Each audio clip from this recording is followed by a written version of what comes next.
You come from old money. And I go, you come from no money.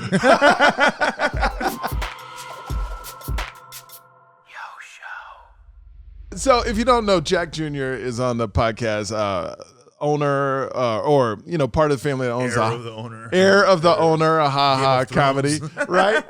Ha-ha comedy. But what I love, man, and I'm be honest with you, I met you. You actually gave me a lot of stage time when I first moved to LA. Yeah. And I appreciate your whole family did. Yeah. And I appreciate that. You're so nice.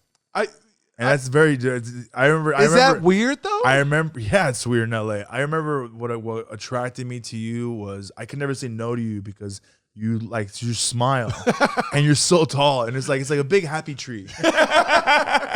No, and anytime I needed to pop in to work on stuff, you would say yes. And this is what I love is I think when I met you, you were doing but you weren't heavy into it like you are now. No. I was you were kind of like promoting, producing, and hosting. I wasn't really heavy. But what I love now, and I don't know if it was the new kid you have. How old is the boy or girl? So I have I basically adopted 2 kids. I have the one I made. My first son is 13. The one you made. The one I made. It's 13. And she has a 13-year-old and an 18-year-old, and we had a kid together. So, dude, we have 4 kids. How is that?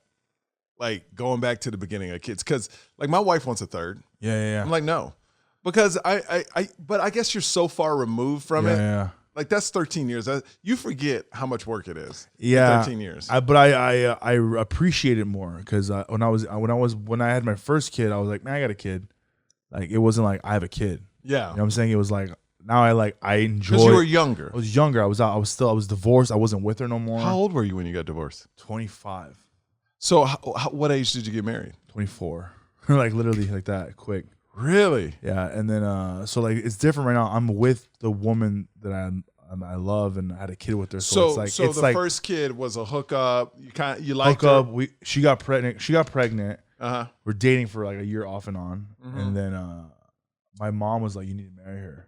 You can't just have a kid like that." I go now, and I was like, "She goes, oh, families," and I'm 24. I'm like, yeah, okay, I guess. Now, are you regretting? There's no regret with kids. There's never, but like the marriage part, like that you took her advice. I regret getting married. My mom does too, because when I was walking down the aisle, she's crying. She goes, "You don't have to do this," because she saw how sad I was. Like I didn't want to marry her, bro.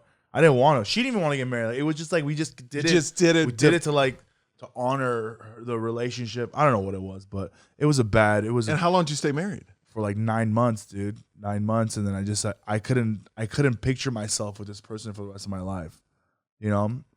And we're friends now. We're good now. We're actually really better friends than we were. Did it take a while to get to that point? Yeah, man. It took 4 or 5 years, dude. Like we didn't. She did a number on me, bro. She took my son away from me. Like so, when we broke up, we separated, and then she left.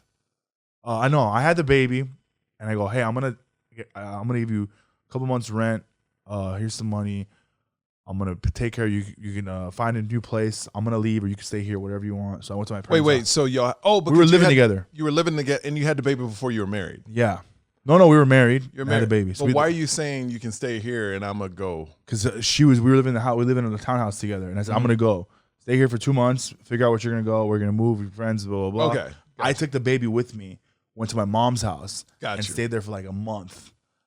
And like 3 weeks, and then she goes, I really want to see the baby. I said that's fine.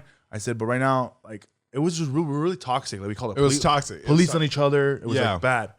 So then she had family come see me one time. She just wants to see the baby. I said fine. I gave the baby to her aunt, and then she disappeared on me for a year and a half, like that, overnight, gone. My whole life. She moved to Patterson, California. It's a small town in near Sacramento. She moved there. I didn't know where she was. I hired a private investigator. I called the police, kidnapping, this, that. There's no kidnapping because she's the mother.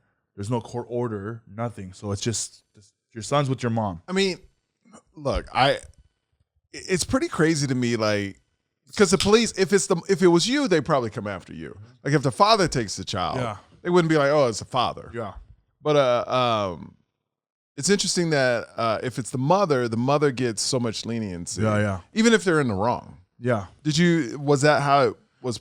So me and her we met, we're partying a lot, drinking. Okay. You know? It was a terrible relationship. It was a terrible relationship. Yeah. It was a terrible, and I didn't feel safe leaving the baby with her.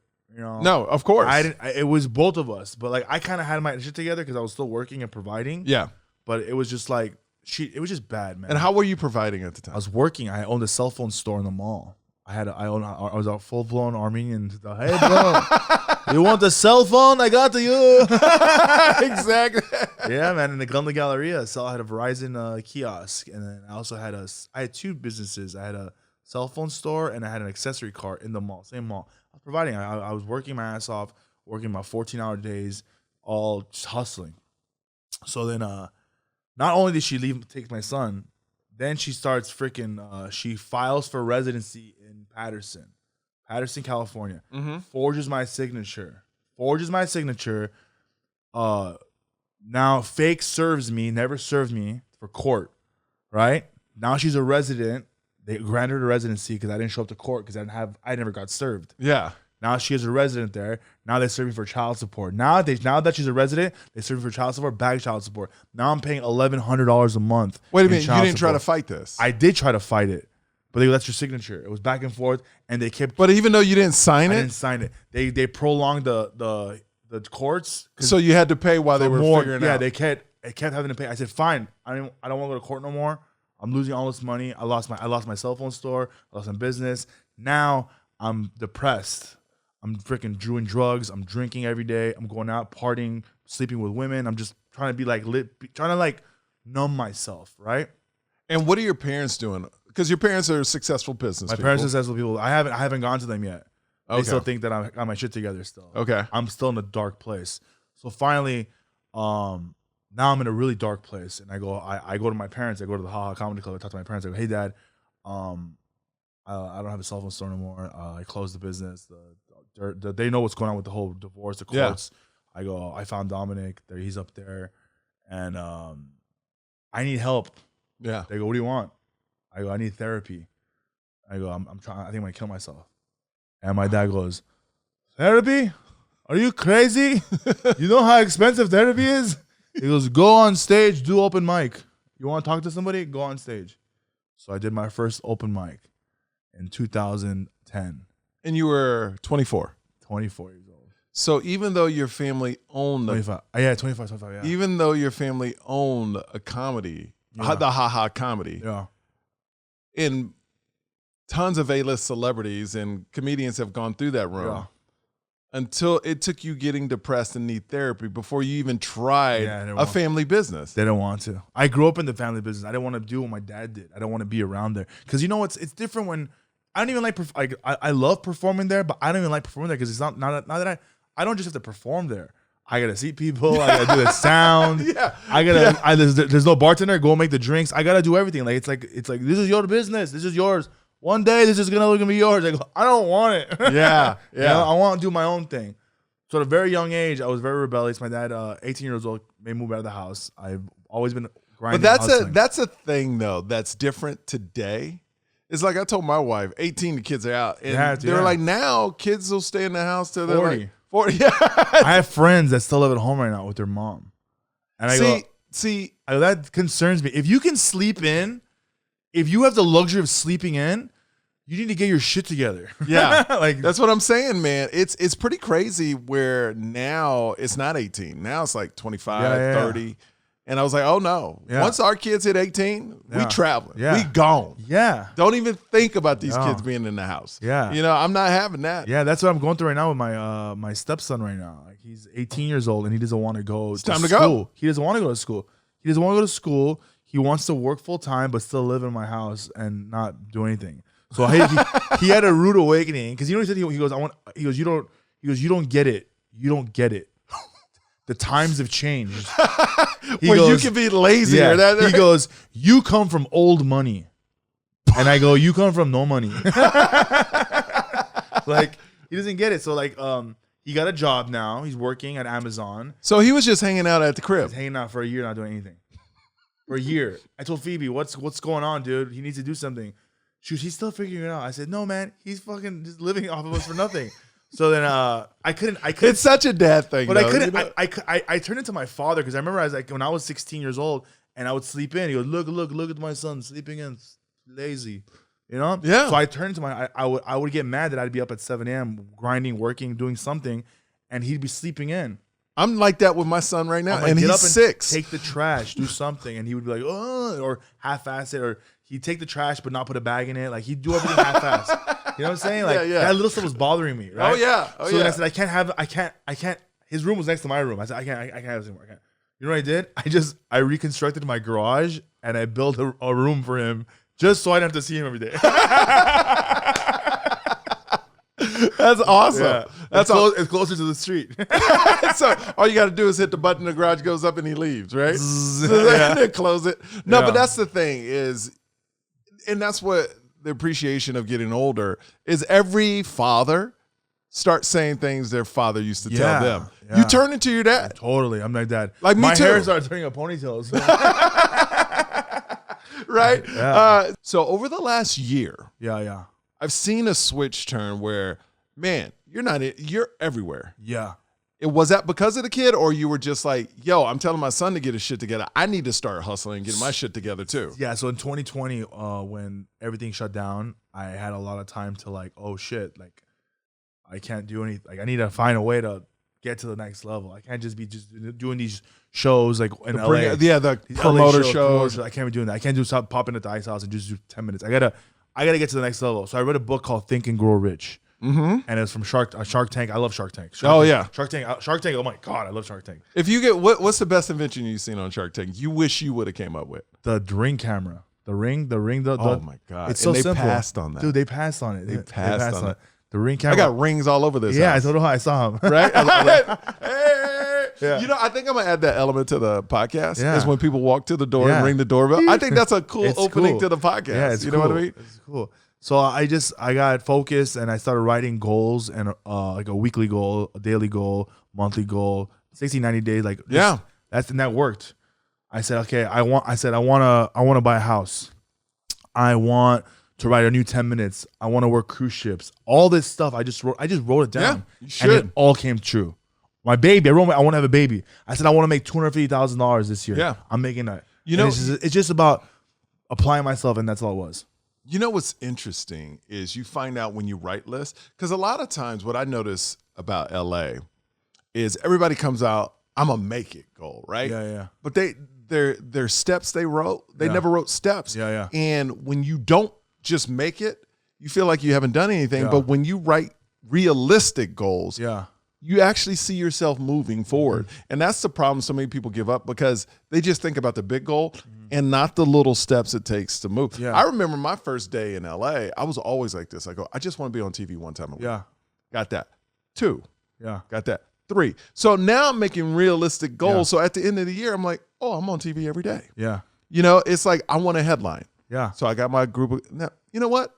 I want a headline all over the country. Yeah. I really want this club. Got that. So I always keep a mental note, and sometimes I write down a list at the beginning of the year, and it helps you mentally, because this is a mental game too. Comedy is. Yeah, it is. It shows you that you're actually moving forward and not in the same place. Because if you don't write that down, you'd be like, You don't see it. You don't see it at You don't all. see it. And you know what told me that? Orlando Leyva and Nick Guerra always call me, go, hey man, celebrate that real quick. Take the time.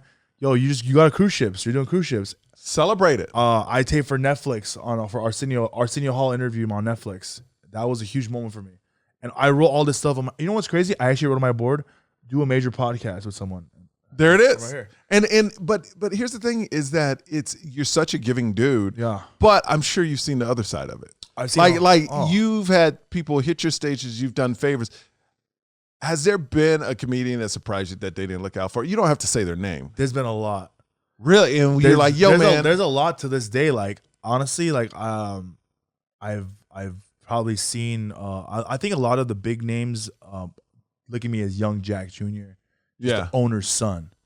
Yeah. That's what I get a lot from. Because that's how they met you. Yeah, I know them. Like I've worked with some really big names, and sometimes I feel like you think you could put in a word, just give me an audition or just something like I know you, we worked together, wrote together, we've done this, or put me on your podcast, give me plug my show. Like I actually reached out to Brian Callen one time just because I was tired of it. I was like, man, I see you guys all the time and you guys do these great podcasts. I said, let me be a guest on it or something.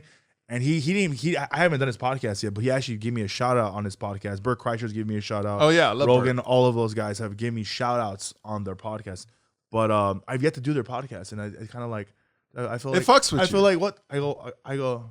I'm not a Comedy Store guy, a door guy, but those guys get on all the time, and which is great for them. I'm not hitting on them, but I'm just like sometimes I reach out like I go, what do I need to do differently to get on these big podcasts? Well, I think, and I had to accept this too, because here's the thing. No matter, I have friends that just like you sell out stadiums, but they're always something else they want to do. Yeah. You know what I mean? So you're never satisfied if you're hungry, 100%. right? You always want to eat. Yeah. And the thing you got to remember, and I remember this was happened 8 years ago, and it all works out perfectly. I was so upset because everybody was getting specials on Netflix. Yeah. And I couldn't get one.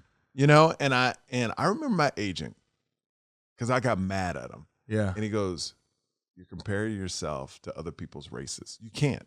Yeah. That's not your race." Yeah. He goes, "You don't know. They may have known somebody from Netflix. Yeah. Or Netflix may have not liked your special. Yeah. You know, so it's kind of this thing where, or he could not have sold it right to Netflix. But I believe that was a message where, yo, focus on your own shit. Yeah. Because you're funny and it's going to happen. Yeah. That's you know what I mean? Huge. That's the biggest thing. But we get caught because when you're in comedy, you see everybody. You see everybody. Yeah, man, and you see totally. like comedians that nobody knows.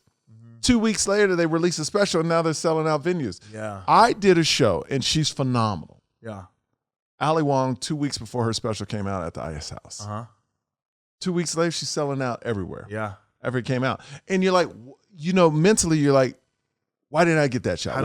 Why not? Why? And it's a smart question. What do I need to do to get What that do I shot? need to do? But the bad thing to think is they ain't funny how'd they get it. Yeah, Which as Well, you're comedy, not feeling like that. You're just feeling like, yeah, how come I'm not there with them? absolutely. Like it's a race, right?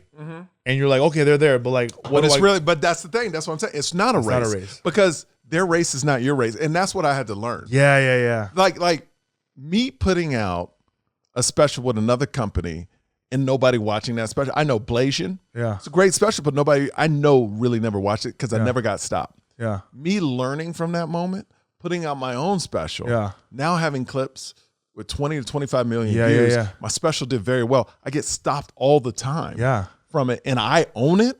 That's great. I would have never done my own special without that bad moment from my first special. Yeah. And now in 2 more years, I own my first special and I'm going to reshoot it and re-release it under me. That's great. Now, the only time, and I tell people this, I would ever not own my own special if Netflix comes. Yeah. Because they're still the powerhouse. 100%. People have seen my first special Yeah. on Amazon and they've been like, oh yeah, I saw your special on Netflix. They've embraced Yeah, it's on Netflix. It's on Netflix, right? No, it's It's on not?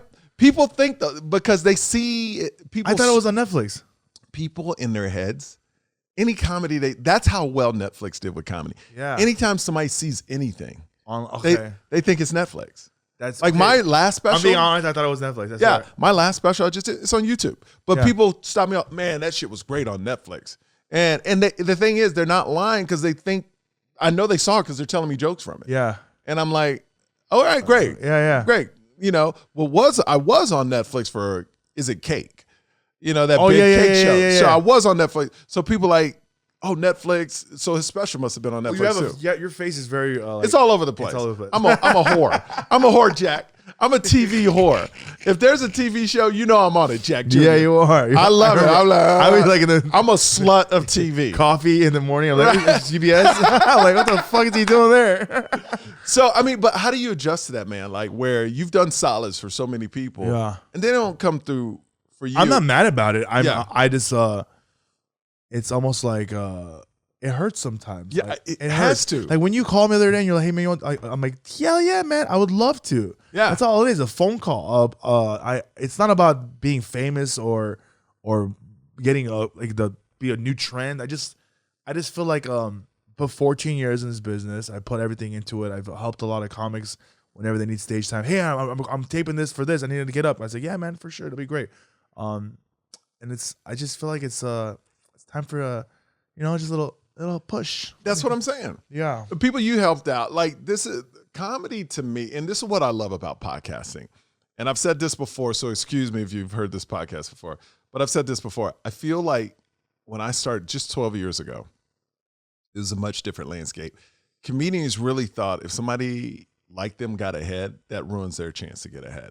Then podcasting came about, and comedians were like, oh, we need other comedians. Yeah. So it actually, now they're still cliquish. I'm not gonna lie, like people have their cliques. Yeah. It's like a high school of podcasting. What's your clique?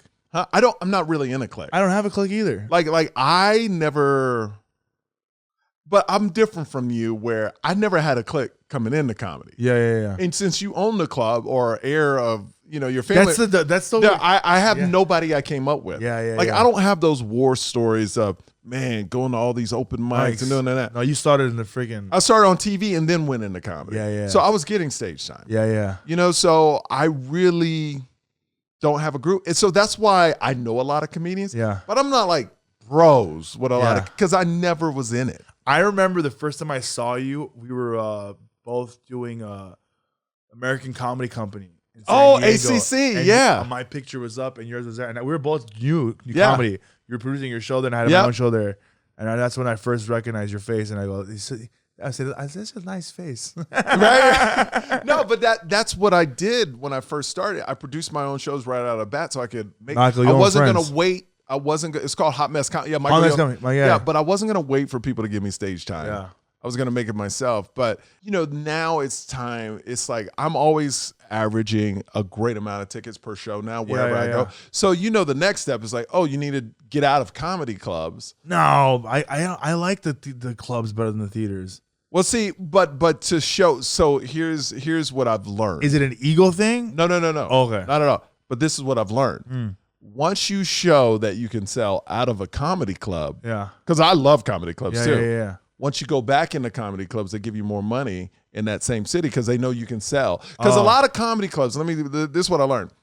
Comedy clubs, especially in Denver, they know they're going to sell tickets no matter who's there. Yeah. So let's say in Denver, they know. I've never done Denver. So let's say in Denver, they know, like a strong comedy club, they know, look, whoever's performing, our comedy club is so locked into this city, we're going to move 50 tickets a show. Yeah. No matter who's here. Right? So if you did 5 shows, that's 250 tickets. Yeah. Right? So they know with you or without you. They don't need you. And now you're, exactly. So let's say you sold an extra 500 tickets. Yeah.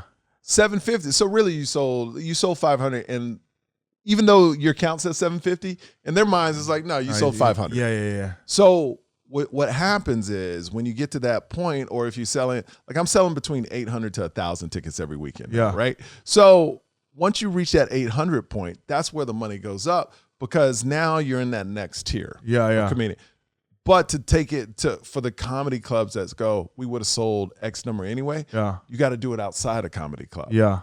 So now your agent, and this is all from me learning, you know? Yeah. And this is my first year doing this, is once you sell outside a comedy club, a comedy club can't use that against you. Because you're like, oh, we would have sold that with him or whatever. Oh, really? Well, he sold it by himself in this venue. So when you go back to a comedy club, you have more of a story. Yeah. Because that's all comedy is stories, totally. you know? Yeah, but it's a thing where, like, I think your position is different, because for 14 years, you gave people love. Yeah. You know, that's different if you're like, oh, Jack, I put you on this podcast, you should put me in all, like that's a whole different level. But when you've been doing stuff for people for 14 years, that's me as a stand-up was 14 years. I've been working at the Haha since I was producing shows there since I was 16 years old. So what is that? 30 years? 30 years. No, 20 years. 20 years. So it's kind of like, yo, man, I gave my 20 years of my life to other people. Dude, I used to show me some love. I used to take I can say it, Tony Rock. You know Tony Rock? Yeah, of course. Tony Rock, Ruben Paul, bro. I had a fake ID. I was 17 years old. I remember one time I'm going to a nightclub, White Lotus. This is back in the day in LA. White Lotus. Tony Rock and Ruben Paul couldn't get in. I got them in. We used to go party all the time. Yeah. Dude, it was such a good time, man. But like, I would imagine those guys look out for you too. Oh, yeah, they look out for you. See, that's what's great. Let me get something clear real quick. People think I'm getting booked at all these clubs because my parents own the haha. That's what I get. Do you really think that? People tell me that. Or I get messages. Oh, you're only getting booked because of you get booked to the Laugh Factory. Who would write you that? People like freaking haters. Really? I get some hate, man. Now, why do you get hate? I don't know, man. I'm such a nice guy. And you know what's funny? I'm very sensitive too. I'm super sensitive. Are you? Like I read the comments on YouTube and Instagram. Don't do that, bro. I feel someone killing myself. Like, no, man. I was like, I thought about it in 2010, but it's just crazy. Like I think I've proven myself. I think I'm very funny right now, and I'm growing and I'm learning, and that's all I want to do. I don't want to be Joe Rogan level. I don't want to be that level. I just want to be able to continue to take care of my family, and that's it. Provide. That's it. And honestly, that's the goal, man. And I'm doing that right now, and I'm happy. I'm very happy right now. Like I was able to fly out my wife and my new baby. They're in the hotel right now. Oh, that's awesome. I got a room. They're chilling. We're going to restaurants. We're hanging out, and I'm like, this is perfect. I just bought a house in LA. See that's what it's about, man. Like, look, I'm hungry. I want to eat. I want to get bigger and bigger. Yeah, because I want to be great. Yeah, like I want 10, 15 years from now, they'll be like, yo, you see Michael Yo? Yeah. Like, I want to be that dude. Yeah. You know, but that's my goal. That's what I've always, anything I do, I want to be like that. And, but when it comes down to it, I told my wife, this is so humbling for me, I told my wife the other day, I go, if I don't get any bigger than I am right now, our family is set for the rest of its life. Yeah. Like I can just keep touring like this and keep working in Vegas. Yeah. We're good. And that makes me feel so good. Doesn't it feel good to wake up? And doing something Yeah. that I love. Yeah. Like, but in comedy, you know, every year you get bigger and because it's about exposure. Yeah. So I'm going, but right now, if you were to cut off my career and not grow anymore, but let me keep this level, Yeah. we're good. So what's next? I mean, what's the ultimate goal? Right not now, own a comedy club. Right? Not own a comedy club, which is my parents want me to do that. I don't want to do that. Well, my parents wanted me to own Slosky's Deli. Okay. Because they had these delis and they have it still? No, they just retired. But they wanted to be like a deli, they wanted to take over with these delis. And a lot of people think, oh, you're being selfish or whatever. Yeah. And I go, I'm not. I said that's my dad's dream. Yep. I'll continue the dream. I'll hire someone. I'll check in, but I don't want that. I seen them work their butts off, dude. Imagine they've owned a comedy club for 36 years, and I seen them work all day long. They missed basketball games. They missed like stuff. It's the toughest job when you own like a restaurant and business dream. Full time. It's full time. It never stops. If somebody calls out, you're there. If any, and you're depending on really young people to run it and be there. I remember I worked there for a summer. Yeah. I worked drive-through. I was like, I'm never working this place. Never. I told my parents, I'm not doing this. I'm done. I can't do it. I'm not a restaurant dude, even though I'm great on the drive-through. You're so likable. Hey, welcome to Slosky's Deli. Upselling. Like, hey. Oh, that's great. Would you like some chips? Would you like a large one instead? Oh, yeah. That's me. I'm the upsell. What's your comedy about right now? Like, what are you hitting on right now? All I talk about is my family, my wife, my kids being Armenian and Mexican. Oh, that's what's been blowing up lately. My social media went out of nowhere. They've been posting up clips like everyone. Yeah. And are you doing a lot of crowd work clips? Yeah, crowd work clips because I don't want to throw. I'm shooting my special. Yeah, you don't want to throw your real material. I don't throw my real material, so I'm doing crowd work clips.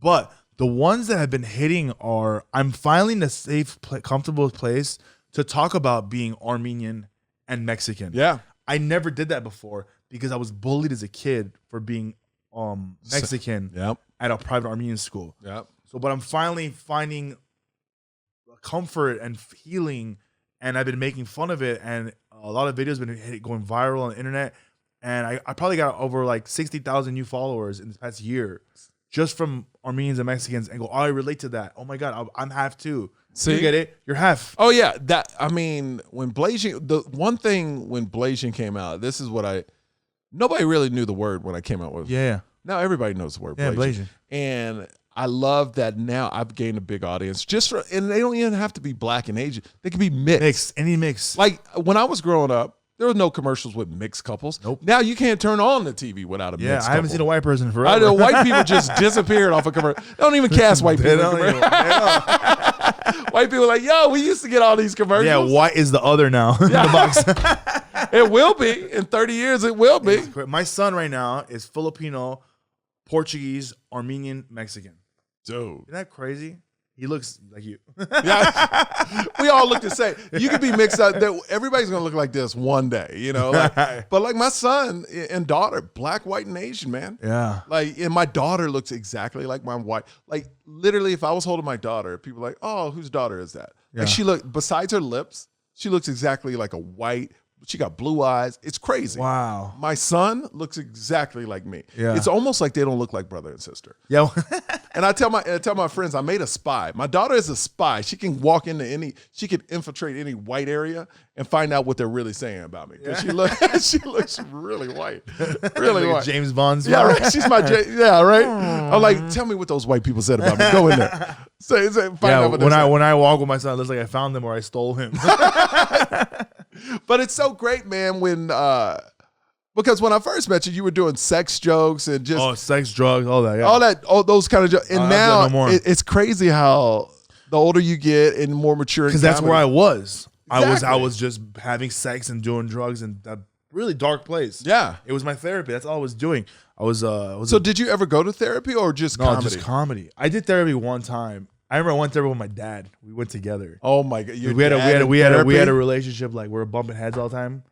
So my mom was like, you guys should go see a therapist. So we sat down there and then we're talking and then she's like, how does that make you feel? And I'm like really letting it out. And my dad goes, all right. He got mad. He goes, I do not need therapy.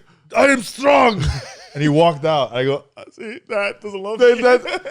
That's so weird. You know what I love now? We're in an age where we can talk about mental breakdowns and issues. Let me tell you, after COVID, it definitely took a part of me being that close, you know, to the other side. Like I'm still happy and stuff, but sometimes like, oh, there's a little of me that got taken with that. Yeah. You know what I mean? Yeah, I'm not the same. I never get depressed, but it's like, yo, why am I feeling like, even after a show, I think as a comedian, you have so many, during a night, you have to get up for the show and then you relax and then you wind down and then you have to get up for the next show. Yeah. And then you're at a hotel by yourself. Depressing. Dude, it's such an emotional roller coaster, and it's in 4 hours. Yeah. Literally in 4 to 5 hours, you've gone from your highest high to your lowest low to your highest high to your lowest, and now you're by yourself. Meet and greet. Hi. Hi. I love you. You're great. Yeah. And then everyone's gone and it's dark by yourself. What's the last argument you got into with a comedian? With a comedian? Oh my God, recently. I'm not gonna say who. No, don't say his name. Or her name. It was her, whatever. I do a lot of crowd work stuff, and I know he's seen me do this crowd work, but it's become like a bit almost. And word for word, I saw it on his page. Like, he recreated like the moment, like and then I messaged him like, hey man, I did that. You used to work with me. I think you saw me do that. Maybe you said, I'm not saying you stole it, but maybe you subconsciously. No, I'm not saying you, but you stole it. Yeah. And then he goes, no, man. I go, it's cool, man. I just showed him the proof. I go, look, I posted this in 2019. Here's the clip. And then he goes, oh, it's cool. And I go, so you take it down? He goes, no. And his video is going viral right now. Viral.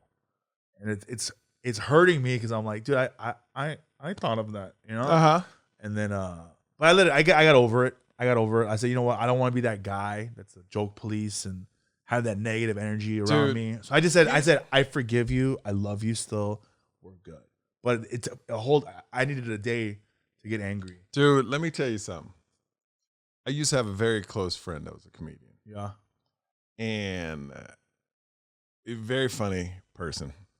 And they called me one day because things started to blow up for me. Yeah. And they go, hey, man, you took my joke. Oh. And I go, what?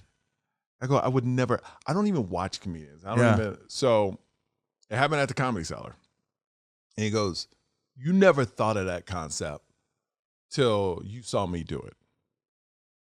And the problem with that, it's just a concept. It wasn't. It's a concept, but no. But the problem with that, he's saying I took the joke. And the problem with that is I know I didn't. Yeah. But you have to prove you did. Yeah. That's what the thing is. You can accuse any comedian of something, And then they have to provide the proof. Yeah. Because if I didn't, he could run around and say, Yeah. I took him. That's what I hate. I hated that I had to prove him wrong. Yeah. Even though I know I didn't do it. Yeah. Because if I don't, he'd Yeah. be like, well, see, he took my joke. Yeah. Right? Yeah. So this is what I love about the Comedy Cellar. They booked you guys together. They did a long time ago. And you did it first, or he did it first? Let me tell you, hold on, here's up. So his thinking is, I saw it from him that night we met. Now, I've never seen any of his stuff before that. Yeah, yeah. And he never put that bit he said I stole out. This is what I love. They tape every set, right?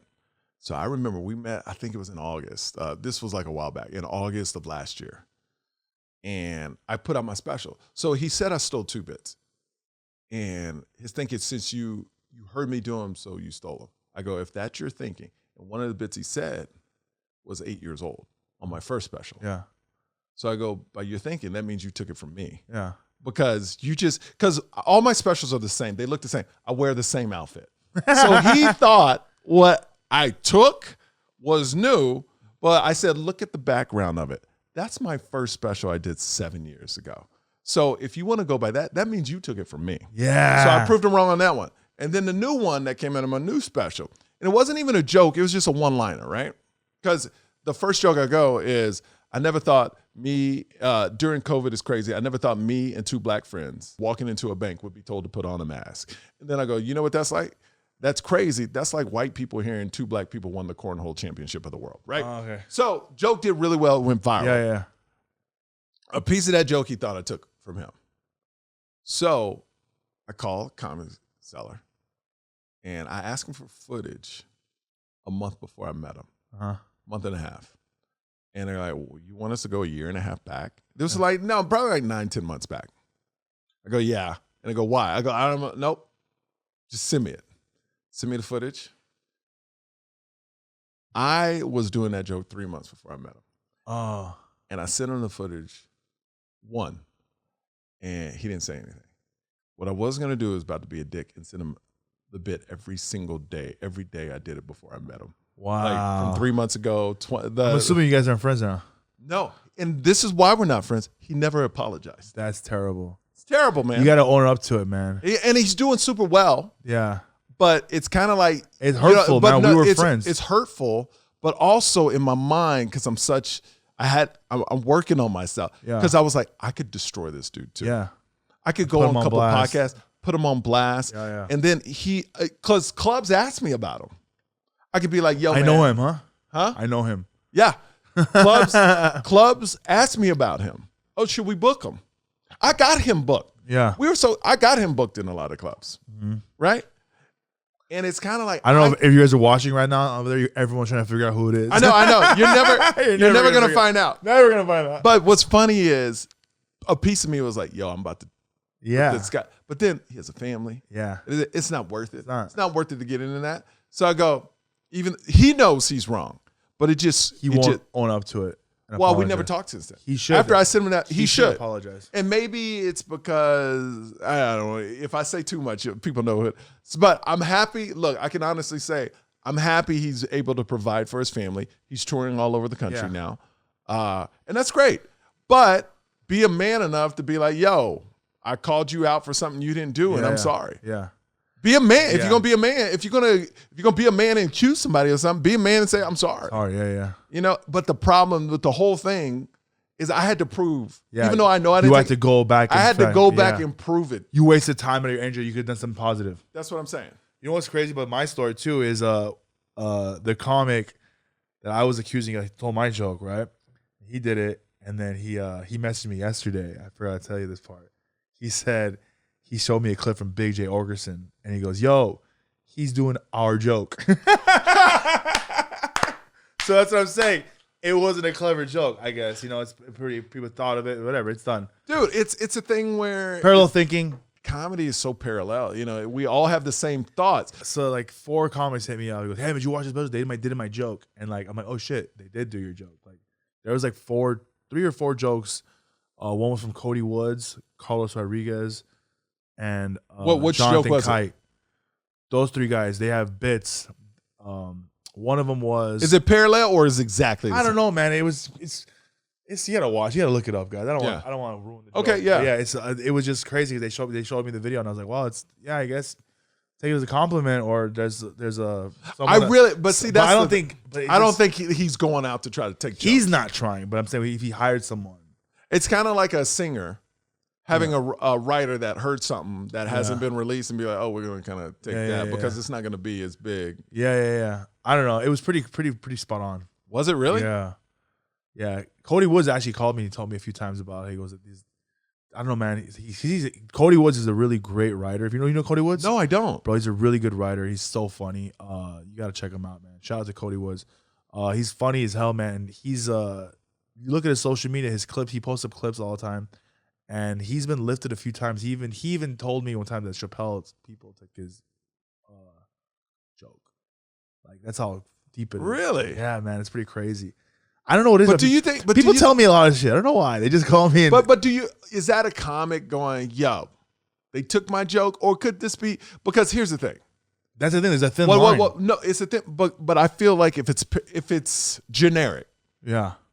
Tinder, dating apps, like certain concepts are so generic. Yeah. That everybody kind of has. Because look, if you compare it to movies. Yeah. Romantic comedies. They're all the same. Has an asshole boyfriend, moves into town, new guy comes, they hook up with that guy, asshole boyfriend goes away. Every rom-com is pretty much the same. Fast and Furious, Point Break, same movie. Same movie. So I feel like comedy is kind of like when you talk about generic things. Yeah. You know, it's kind of like the same concepts because we're all creative. We're all thinking about the same things. Yeah. That's when I think if somebody pulls something from your life, it's harder to do that. Yeah. Yeah, it's more real. It's you. It's more real. Like if I came out and said, yo, I'm on Armenian and Mexican. Like, you know what I mean? So then it's like, yo, they took that from me. Yeah. That's different. All right, you're shooting a comedy special. When are you doing that? Do you know yet? I do not know yet, but I'm on tour for the rest of the year. Where can people find you? JackJuniorComic.com. JackJuniorComic.com. My Instagram is JackJuniorComic. But I'm going all over the country. Yeah, man. Fuck yeah. All right, man. Well, thank you, bro. I appreciate you, man. Thank you so much. All right. Check out my tour dates, michaelyo.com. Later.